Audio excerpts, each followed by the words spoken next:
Morphological and anatomical എവിഡൻസിൻ്റെ അടുത്ത സെക്ഷനാണ് homologous organs കഴിഞ്ഞിട്ട് അനാലോഗസ് ഓർഗൻസ്. സോ അനാലോഗസ് ഓർഗൻസിൽ നിന്ന് അവരുടെ ആൻസിസ്ട്രി നമ്മൾ പറഞ്ഞ സിമിലാരിറ്റീസും ഡിസിമിലാരിറ്റീസും തെളിയിക്കുന്നത് അവർ ഏത് ആൻസിസ്ട്രിയിൽ നിന്ന് ഡെവലപ്പ് ചെയ്തതാണെന്ന്. സോ അനലോഗസ് ഓർഗൻസ് പറഞ്ഞാൽ ഹോമോലോഗസ് ഓർഗൻസിൻ്റെ നേരെ ഓപ്പോസിറ്റ് ആയിട്ടുള്ളതാണ് analogous organ. So analogous organ എന്ന് പറഞ്ഞു കഴിഞ്ഞാൽ സിമിലർ ഫങ്ഷൻ ആയിരിക്കും, ഈ ഓർഗൻസിന് സിമിലർ ഫങ്ഷൻ ആയിരിക്കും, but dissimilar in their structure and origin. Homologous organs എങ്ങനെയായിരുന്നു? Similar structure, similar origin, but അവർ ഡിഫറെൻറ്റ് ഫങ്ഷൻ ആയിരുന്നു. എന്നാൽ അനലോഗസ് നേരെ റിവേഴ്സാണ്. ഇവിടെ ഡിസിമിലർ, ഒരേപോലത്തെ അല്ലാത്ത സ്ട്രക്ചർ ആൻഡ് ഒരേ ഒറിജിനും അല്ല, ഡിസിമിലർ സ്ട്രക്ചറും ഡിസിമിലർ ഒറിജിൻ, ഒരു കോമൺ ആൻസിസ്റ്റർ അല്ല, അതുപോലെ ഒരേപോലത്തെ സ്ട്രക്ചറുമല്ല, പക്ഷേ എന്നിട്ടും അവരുടെ ഫങ്ഷൻ സെയിം ആണ്. അതാണ് അനലോഗസ് ഓർഗൻ. അനലോഗസ് ഓർഗൻ എന്ന് പറഞ്ഞു കഴിഞ്ഞാൽ സിമിലർ ഫങ്ഷൻ ആയിരിക്കും ആ ഓർഗൻസിന്, പക്ഷേ അവരുടെ സ്ട്രക്ചറും അവരുടെ കോമൺ ആൻസിസ്റ്റർ അല്ലെങ്കിൽ ഒറിജിൻ ഡിഫറെൻ്റ് ആയിരിക്കും. ഡിഫറെൻറ്റ് സ്ട്രക്ചറും ഡിഫറെൻറ്റ് ഒറിജിനും ആയിട്ട് കൂടി അവരെന്താണ് ഒരേ ഫങ്ഷനാണ് ബിഹേവ് ചെയ്യുന്നത്. അതിന് എക്സാമ്പിളാണ് wings of butterfly and birds. Wings of butterfly and birds. So ബട്ടർഫ്ലൈൻ്റെയും ബേർഡ്സിൻ്റെയും വിങ്സ് രണ്ടുപേർക്കും ഈ വിങ്സിൻ്റെ പർപ്പസ് അല്ലെങ്കിൽ യൂസേജ് എന്തിനു വേണ്ടിയിട്ടാണ്? ഫ്ലൈയിങ്ങിന് വേണ്ടിയിട്ടാണ്. രണ്ടുപേരുടെയും ഫങ്ഷൻ സെയിം ആണ്. ബട്ടർഫ്ലൈയുടെ വിങ്ങിൻ്റെയും ബേർഡിൻ്റെ വിങ്ങിൻ്റെയും ഫങ്ഷൻ എന്ത് തന്നെയാണ്? ഫ്ലൈയിങ് പർപ്പസാണ്. പക്ഷേ അവരുടെ സ്ട്രക്ചർ ഡിഫറെൻ്റ് ആണ്, അവരുടെ ഒറിജിൻ ഡിഫറെൻ്റ് ആണ്. സോ ബട്ടർഫ്ലൈൻ്റെ വിങ് എന്ന് പറയുന്നത് ഇൻറ്റഗ്യുമെൻറ്റ് മോഡിഫൈ ചെയ്ത്, ഇൻറ്റഗ്യുമെൻറ്റിൻ്റെ ഒരു ഭാഗമാണ്, സ്കിന്ന് തന്നെയാണ് അവരുടെ വിങ് ആയിട്ട് മാറുന്നത്. അതേസമയം ബേർഡിൻ്റെ കേസിലാണെങ്കിൽ ഫോർലിംബ്, അവരുടെ ഫോർലിംബാണ് മോഡിഫൈ ചെയ്ത് ഫ്ലൈയിങ് പർപ്പസിന്. സോ ഇവിടെ ഫോർലിംബും ഇത് ഇൻറ്റഗ്യുമെൻറ്റ് സ്കിന്ന്, ഇത് രണ്ടും രണ്ട് ഡിസിമിലർ സ്ട്രക്ചറാണ്. ഇൻറ്റഗ്യുമെൻറ്റും ഫോർലിംബും ഡിസിമിലർ സ്ട്രക്ചർ എന്ന് പറഞ്ഞു കഴിഞ്ഞാൽ അവരുടെ ഒറിജിൻ ഡിഫറെൻ്റ് ആണ്, എന്നിട്ടും സെയിം പർപ്പസാണ്. ഡിസിമിലർ സ്ട്രക്ചർ, ഡിസിമിലർ ഒറിജിൻ, വേറെ സ്ട്രക്ചറാണ്, വേറെ ഒറിജിനാണ്, എന്നിട്ടും കോമൺ ഫങ്ഷനാണ്. എന്താണ് same function? Similar function, flying. രണ്ടുപേരും ഡിസിമിലർ സ്ട്രക്ചറായിട്ടും ഡിസിമിലർ ഒറിജിൻ ആണെങ്കിലും അവർ ഒരേ ഒരു പർപ്പസിന് വേണ്ടി, ഫ്ലൈയിങ് പർപ്പസിന് വേണ്ടിയിട്ടാണ് അവരുടെ വിങ് യൂസ് ചെയ്യുന്നത്. ഇതാണ് അനലോഗസ് ഓർഗൻ. എങ്ങനെയാണ് അനോലോഗി എന്ന് പറയുന്നത്?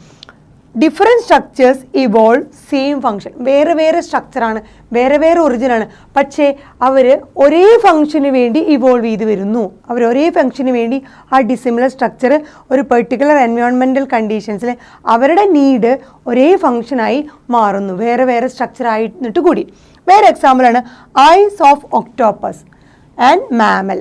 മാമലിൻ്റെയും ഒക്ടോപ്പസിൻ്റെയും ഐ എടുത്തു കഴിഞ്ഞാൽ, ഐ എന്ന് പറഞ്ഞു കഴിഞ്ഞാൽ രണ്ടുപേർക്കും വിഷൻ, കാണാനുള്ളതാണ്, ബട്ട് അവർക്ക് അവരുടെ റെറ്റിനയുടെ പൊസിഷൻ ഡിഫറെൻ്റ് ആണ്. സോ സ്ട്രക്ചർ ഡിഫറെൻ്റ് ആണ്, അതുപോലെ തന്നെ അവരുടെ ഒറിജിൻ ഡിഫറെൻ്റ് ആണ്. സോ റെറ്റിനൽ പൊസിഷൻ നമ്മുടെ ഒക്ടോപ്പസിലും മാമലിലും ഐൻ്റെ കേസിൽ ഡിഫറെൻ്റ് ആണ്, പക്ഷെ രണ്ടുപേരും സെയിം ഫങ്ഷനാണ് അവർക്ക് ഐ കൊണ്ടുള്ളത്. എന്താ?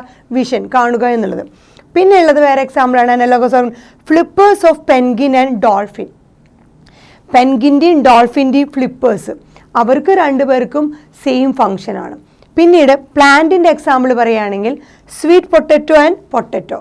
സ്വീറ്റ് പൊട്ടറ്റോ എന്ന് പറയുന്നത് റൂട്ട് മോഡിഫിക്കേഷന്, അണ്ടർഗ്രൗണ്ടിലുള്ള റൂട്ട് മോഡിഫൈ ചെയ്ത് ഫുഡ് സ്റ്റോറേജ് ആണ് സ്വീറ്റ് പൊട്ടറ്റോ. അതേസമയം പൊട്ടറ്റോയിലും ഫുഡ് തന്നെയാണ് സ്റ്റോറേജ്, ബട്ട് അവിടെ സ്റ്റെം മോഡിഫിക്കേഷൻ ആണ്. സോ സ്ട്രക്ചറൽ ആൻഡ് ഒറിജിൻ രണ്ടുപേരും ഡിഫറെൻ്റ് ആണ്. ഒന്ന് റൂട്ട് മോഡിഫൈ ചെയ്ത് ഫുഡ് സ്റ്റോറേജ് ചെയ്യണു, ഒന്ന് സ്റ്റെം മോഡിഫൈ ചെയ്ത് ഫുഡ് സ്റ്റോർ ചെയ്യണു.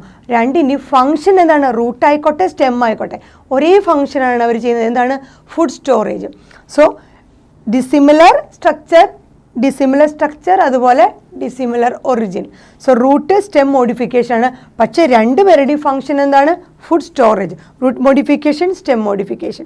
ഇനി ഇങ്ങനെയുള്ള എവല്യൂഷന്, ഈ അനലോഗസ് ഇവല്യൂഷനെ പറയുന്ന പേരാണ് കൺവേർജൻറ്റ് അല്ലെങ്കിൽ പാരലൽ ഇവല്യൂഷൻ. കൺവേർജൻറ്റ് അഥവാ പാരലൽ. നമ്മൾ പറഞ്ഞിരുന്നു ഹോമോലോഗസ് ഓർഗനിൽ ഒരു പോയിന്റിൽ നിന്ന് റേഡിയേറ്റ് ചെയ്ത് പല ഒരു കോമൺ ഒറിജിനിൽ നിന്നും കോമൺ സ്ട്രക്ചറിൽ നിന്ന് വന്നിട്ട് അവരുടെ നീഡ് അനുസരിച്ച് അവരുടെ ഫങ്ഷൻ വേറെ വേറെ ആയിട്ട് മാറുന്നു.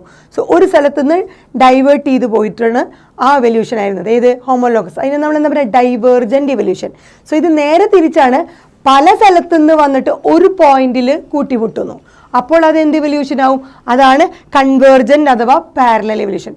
പല പല സ്ട്രക്ചർ, പല പല ഒറിജിൻ, ബട്ട് ഒരു പോയിന്റിൽ വന്ന് നിൽക്കുന്നു, അതായത് ഒരു കോമൺ ഫംഗ്ഷനിൽ വന്നെത്തുന്നുണ്ടെങ്കിൽ അത് കൺവേർജൻ്റ് അഥവാ പാരലൽ. സോ അനലോഗസ് എന്ന് പറയുന്നത് കൺവേർജൻ്റ് അഥവാ പാരലൽ ഇവല്യൂഷനാണ്. ഹോമോലോഗസ് എന്ന് പറഞ്ഞാൽ ഡൈവേർജൻ്റ് ഇവല്യൂഷനാണ്.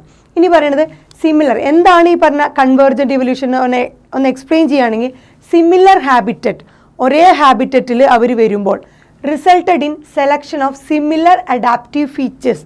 പല ഓർഗാനിസം ഒരേ ഹാബിറ്ററ്റിലെത്തുമ്പോൾ അവരെന്ത് ചെയ്യുന്നു, അവർ ഒരേപോലെയുള്ള അഡാപ്റ്റീവ് ഫീച്ചേഴ്സ് അഡോപ്റ്റ് ചെയ്യുന്നു. Features in different groups of organism, പല പല ടൈപ്പ് ഓർഗാനിസം ആയിക്കോട്ടെ, പല പല സ്ട്രക്ചർ ആയിക്കോട്ടെ, പല ഒറിജിൻ ആയിക്കോട്ടെ, പക്ഷേ ഈ ഓർഗാനിസംസ് ഒക്കെ ഒരേ ഹാബിറ്ററ്റിൽ, സിമിലർ ഹാബിറ്ററ്റിൽ വരുമ്പോൾ അവർക്കൊക്കെ കോമൺ ഫങ്ഷനായി മാറുന്നു, perform same function. Different group of organism പല സ്ട്രക്ചറിൽ പല ഒറിജിനിൽ വന്നിട്ടും അവർ സിമിലർ ഹാബിറ്ററ്റിലെത്തുമ്പോൾ അവരുടെയൊക്കെ നീഡ്, ആവശ്യം ഒന്നായി മാറുന്നു. അപ്പോൾ അവരെന്ത് സിമിലറായിട്ട് ഒരേപോലെയുള്ള അഡാപ്റ്റീവ് ഫീച്ചേഴ്സ് നേടിയെടുത്ത് അവർ ഒരേ ഫങ്ഷൻ ഫുൾഫിൽ ചെയ്യുന്നു. അതാണ് നമ്മൾ പറയുന്ന കൺവേർജൻ്റ് അഥവാ പാരലൽ ഇവല്യൂഷൻ. നമ്മുടെ ഹോമോലോഗസ് ഓർഗനിൽ നിന്നും അനലോഗസ് ഓർഗനിൽ നിന്നും നമുക്ക് എന്താണ് കിട്ടുന്നത്? ഇവല്യൂഷൻ എങ്ങനെയാണ് നടന്നതിൻ്റെ എവിഡൻസ്. അത് ഒരുപക്ഷെ ഡൈവേർജൻ്റ് ഇവല്യൂഷൻ ആയിരിക്കാം, അല്ലെങ്കിൽ കൺവേർജൻ്റ് ഇവല്യൂഷൻ ആയിരിക്കാം.